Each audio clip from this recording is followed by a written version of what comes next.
Good afternoon. Yesterday I spoke with both Senator Schumer and Manchin and offered my support for a historic agreement to fight inflation and lower costs for American families. It's called the Inflation Reduction Act of 2022. Some of you will see a lot of similarities between the beginning of the Build Back Better initiative. It's not all of it, but we've moved a long way. I'll be going into detail in a minute, but simply put, the bill will lower health care costs for millions of Americans. It will be the most important investment, not hyperbole, the most important investment we've ever made in our energy security and developing cost savings and job-creating clean energy solutions for the future. It's a big deal. Also, for the first time in a long time, began to restore fairness to the tax code, by making the largest corporations in America pay their fair share without any new taxes on people making under $400,000 a year. Experts, even some experts who have criticized my administration in the past, agree that this bill will reduce inflationary pressures on the economy. This bill will, in fact, reduce inflationary pressure on the economy. It's a bill that will cut your cost of living and reduce inflation and it lowers the deficit. It strengthens our economy in the long run as well. This bill has won the support of climate leaders like former Vice President Al Gore, who said the bill is, quote, long overdue and a necessary step to ensure the United States takes decisive action on the climate crisis that helps our economy and provides leadership for the world by example. Inflation hawks like former Secretary of Treasury Larry Summers said, quote, this bill is fighting inflation. Let me say, this bill is fighting inflation.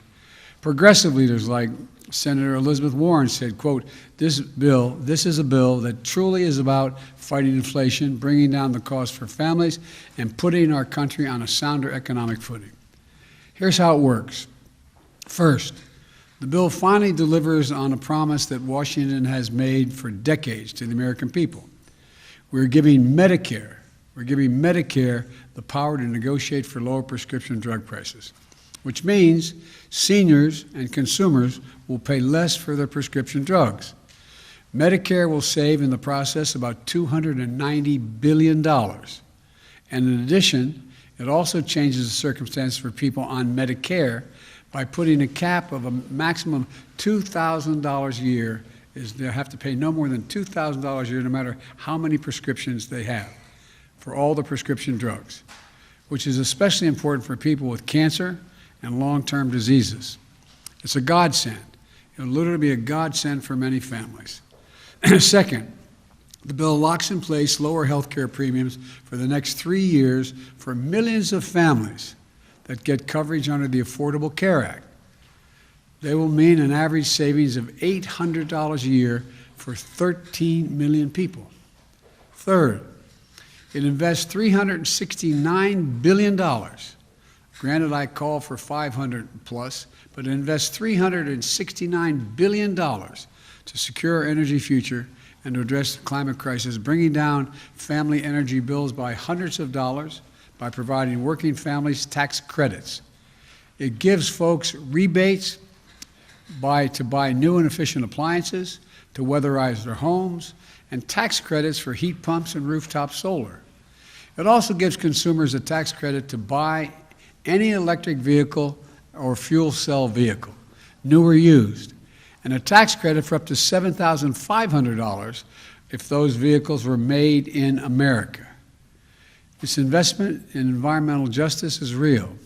It also provides tax credits that will create thousands of good-paying jobs, manufacturing jobs, on clean energy construction projects, solar projects, wind projects, clean hydrogen projects, carbon capture projects, and more by giving tax credits for those who build these projects here in America.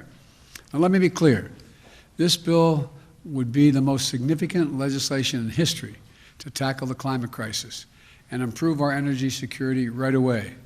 It'll give us a tool to meet the climate goals that are set, that we've agreed to, by cutting emissions and accelerating clean energy, a huge step forward. Fourth, This bill requires the largest corporations to begin to pay toward their fair share in taxes by putting in place a 15% corporate minimum tax.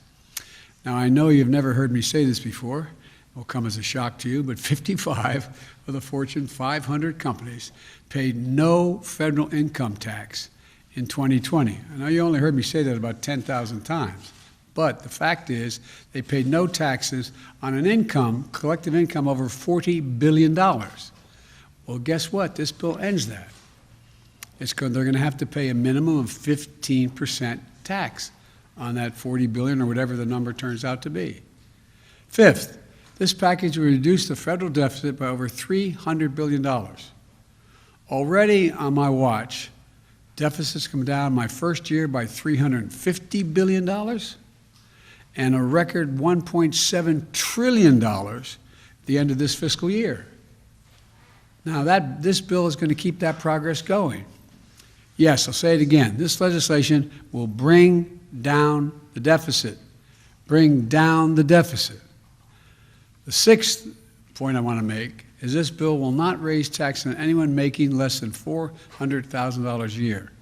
And I promise, a promise I made during the campaign and one that I've kept. Now look, I know it can be sometimes seem like nothing gets done in Washington.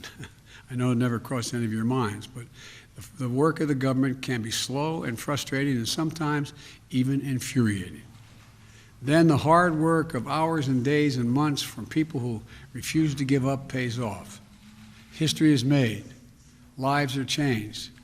With this legislation, we're facing up to some of our biggest problems, and we're taking a giant step forward as a nation. That didn't just happen on this Inflation Reduction Bill. It also happened yesterday when the Senate made the bipartisan decision as a nation to invest in America's manufacturing technology of semiconductors and additional funding for basic research and development in the cutting-edge industries of the 21st century. If the House passes this bill, I want to thank Speaker Pelosi. I think she's going to get it done for her leadership here.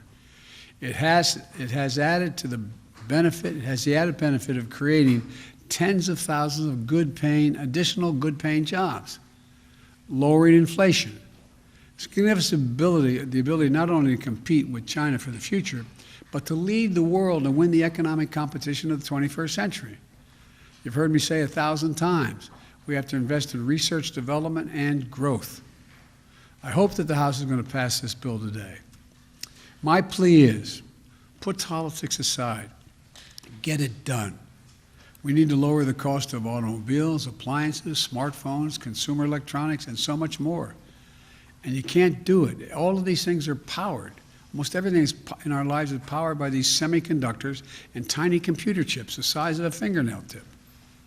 Look, we should pass this today and get moving.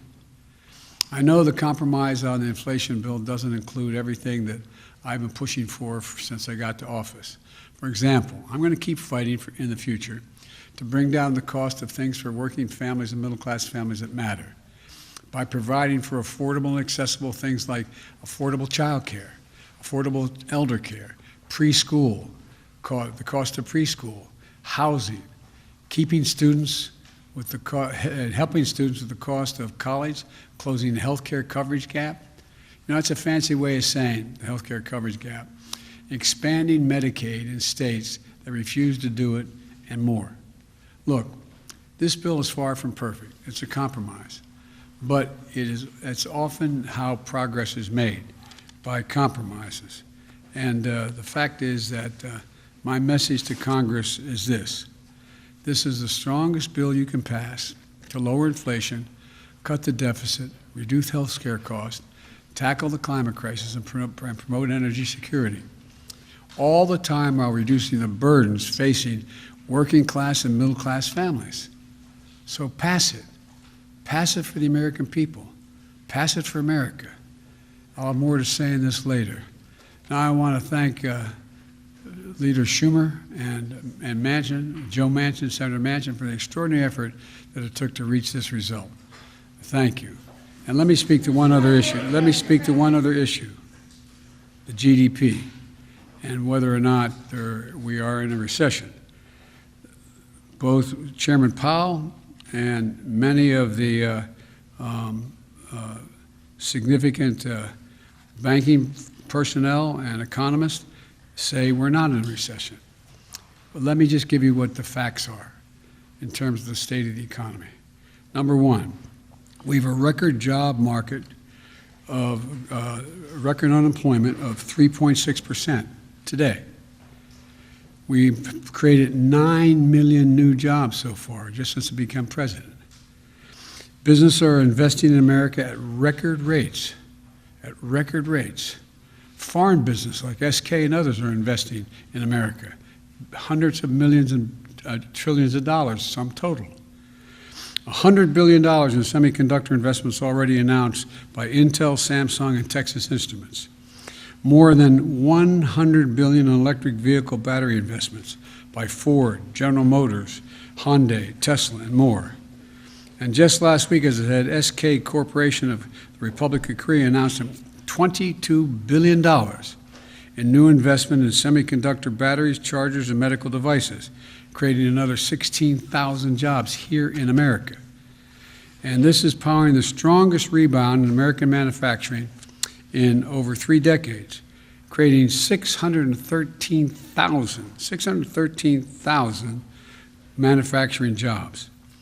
Passing the CHIPS bill is going to put another $72 billion for incentives and tax credits to expand semiconductor production. And the Inflation Reduction Act will add another $370 billion in clean energy tax credits in reconciliation, including incentives to accelerate domestic production of solar panels, wind turbines, batteries, and critical materials processing. That doesn't sound like a recession to me. Thank you very much.